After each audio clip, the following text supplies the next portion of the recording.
మనకి చరిత్ర వెనక్కి తిరిగి చూస్తే 1918 స్పానిష్ ఫ్లూ అనేది వచ్చాక లక్షల మందా కోట్ల మందా ఎంతమంది చచ్చిపోయారో తెలియలేదు. ఆఖరికి 2 సంవత్సరాలు పట్టింది కంట్రోల్ చేయడానికి, న్యాచురల్గా పోవటానికి. అప్పుడు చేసింది ఫ్రెష్ ఎయిర్, మాస్కింగ్, హాస్పిటల్లో పేషెంట్స్ కూర్చోబెట్టకుండా బయట పడుకోబెట్టేవారు నైట్, అంటే వాతావరణం బట్టి. అవన్నీ మార్పులు తీసుకొచ్చాడు కంట్రోల్ అవి.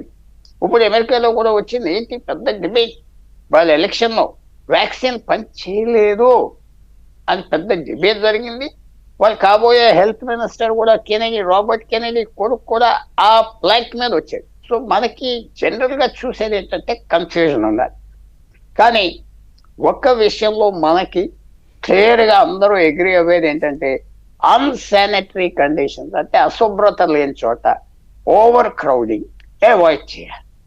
అన్నిటికంటే మోస్ట్ ఎఫెక్టివ్ ఇప్పుడు కూడా మన గవర్నమెంట్స్లో కొద్దిగా లోటు ఉన్నదంటే సింపుల్ మాస్క్ వేసుకోవచ్చు కదా హాస్పిటల్లో, రైల్వే స్టేషన్లో ట్రావెల్ చేసేటప్పుడు. అది కూడా ఇంకా ఏమీ ఇవ్వట్లేదు.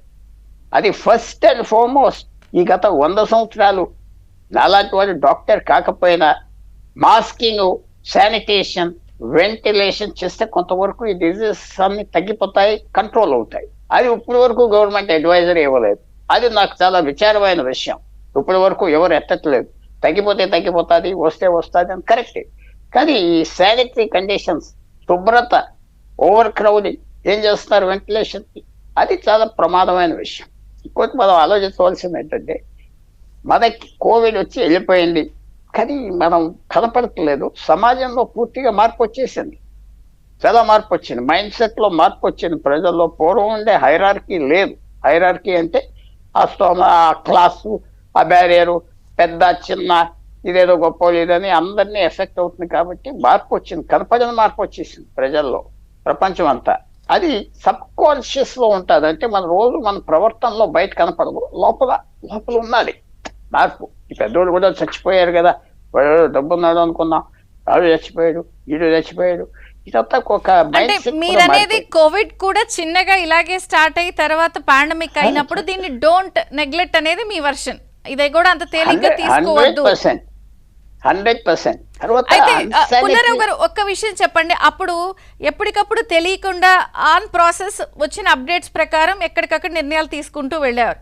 ఇప్పుడు ఆల్రెడీ పాండమిక్ చూశారు, ఒకసారి ఒక ఫేస్ దాటి వచ్చినప్పుడు మళ్ళీ అలాంటి లక్షణాలతో ఉన్న ఒక కొత్త వైరస్ వస్తుందంటే ఇప్పటికిప్పుడు గవర్నమెంట్ ముందున్న ఆప్షన్స్ ఏంటి?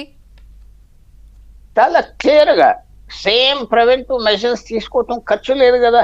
మాస్కింగ్ చేసుకోండి, వెంటిలేషన్కి ఎంకరేజ్ చేయాలి, వెంటిలేషన్ ఇంపార్టెంట్, ఓవర్ క్రౌడింగ్ తగ్గించండి, ఇవన్నీ చెప్పొచ్చు. చేతులు కడుక్కోండి అన్నారు కదా, కోవిడ్ లైక్ ప్రివెంటివ్ మెజర్స్. అది అన్ని మర్చిపోయారే. సింపుల్ గా స్టార్ట్ చేయొచ్చు కదా ప్రభుత్వాలు. అవి ఏం మాట్లాడట్లేదు దాంట్లో. అది యూనివర్సల్ గా ఎప్పుడు చేయవలసిన పని చేతులు కడుక్కోవటం, మాస్క్ వేసుకుంటే తప్పేమన్నది. మీరు చూడండి, అక్కడ 2 డాక్టర్స్ అడిగిన వారు ఒప్పుకుంటారు అనుకుంటారా?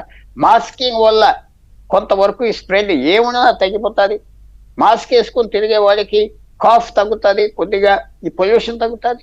అది మనకు తప్పట్లేదు. అంటే కొంత ఎలర్ట్ అవ్వాలంటారా కేంద్ర ప్రభుత్వం కానీ రాష్ట్ర ప్రభుత్వాలు కానీ అంశం విషయంలో? ఇప్పుడు 100% అలర్ట్ అవ్వాలి, మీడియా అలర్ట్ చేయాలి. గవర్నమెంట్ చేయకపోతే, గవర్నమెంట్ స్లోగా చేసింది కదా. డిసెంబర్ 31 వచ్చినప్పుడు 2019లో ప్రజల మధ్యన ఎప్పుడు తీసుకొచ్చారు? ఏప్రిల్, మార్చిలో ఎప్పుడో తీసుకొచ్చారు. ఈ 60 రోజులు ఇంత యంత్రాంగం ఉండి వరల్డ్ హెల్త్ ఆర్గనైజేషన్, ఈ గవర్నమెంట్స్ ఏం చేశారు? ఎవరో ఆంధ్రప్రదేశ్ లో ఒక సీనియర్ ఆఫీసరు మనకు కోవిడ్ రాదు, మిరపకాయలు అవి తింటాం కాబట్టి అన్నాడు, ఒక ఐఏఎస్ ఆఫీసర్. ఆ యాటిట్యూడ్ పోవాలి. ప్రజలకి ఇది చెప్పింది సింపులే, కానీ హెల్త్ కండిషన్స్ బాగున్నాయా? Hospitals, railway stations, bus stands, ఎంత ఓవర్ క్రౌడింగ్ అర్బన్ ఏరియాస్లో, తప్పకుండా గవర్నమెంట్ అలర్ట్ చేయాలి. గవర్నమెంట్ అలర్ట్ చేయకపోవటం ఇది నేను చాలా ఒక పెద్ద ఫాల్ట్ అని భావిస్తున్నాను. చిన్న చిన్న స్టెప్స్, స్మాల్ స్టెప్స్ తీసుకుంటే మిగతాది కూడా కంట్రోల్ అయిపోతుంది. మీరు మొన్న చెప్పిన డాక్టర్స్ గారు చెప్పిన అంతా కూడా తీసుకుంటే ఫ్యూచర్ ప్రివెంటివ్నెస్ ఉంటుంది. భారతదేశానికి ఒక హెల్త్ అడ్వాంటేజ్ వస్తుంది, మిగతా దేశాలు.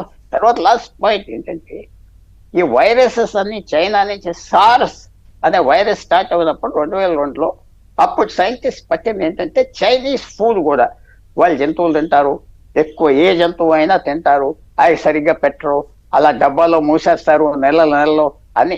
ఎంత వాళ్ళ ఫుడ్ పద్ధతి మన ఫుడ్ పద్ధతికి ఇంకా కొద్దిగా తేడా ఉన్నారు కాబట్టి మనకు అడ్వాంటేజ్ ఉన్నారు. భారతదేశం అడ్వాంటేజ్ తీసుకోవాలి, స్క్రీనింగ్ స్టార్ట్ చేయాలి. ఏం తప్పేంటి? ఎయిర్పోర్ట్ లో స్టార్ట్ చేస్తే వచ్చిన వాళ్ళకి స్క్రీనింగ్, ఈ ఎలక్ట్నెస్ తీసుకొచ్చి ప్రజలు జాగ్రత్తగా ఉండు, నువ్వు మాస్క్ కొనుక్కొని వేసుకో అంటే తప్పేంటి? నీకు దుమ్మైనా నీ లంగ్స్ లోకి రాదు కదా. ఇవన్నీ ఎందుకు చేయట్లేదు ప్రభుత్వం? అది నేను అడిగే ప్రశ్న. సార్, డాక్టర్ ప్రభు గారు, మీరు కూడా ఇండియన్ మెడికల్ అసోసియేషన్ మెంబర్ కదా, ఈ విషయంపై ఇంకా డిస్కస్